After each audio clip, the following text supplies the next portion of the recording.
Assalomu alaykum. Mana bugungi ikkinchi navbatdagi operatsiyamiz. Bemorimiz 7 yoshda. Bemorimiz ko'proq burundan nafas olish qiyinligiga, kechqurun uxlay olishga, tunda siyib qo'yishlari kuzatilgan.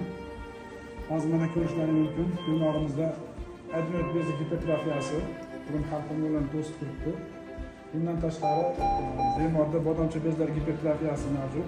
Mana anginalarni ko'rishlaringiz mumkin. Juda katta. Hozir xudo xolasa adenotomografiya operatsiyasini bajaramiz. Bemorimizga shifo tilaymiz.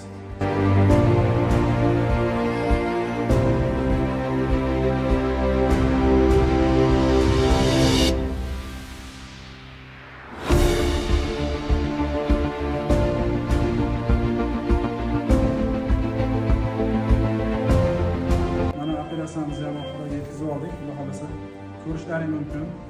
Mana adenoid uning olingan o'rni burun halqum chiroyli ochildi, jarohat maydonini hudud qo'ydik.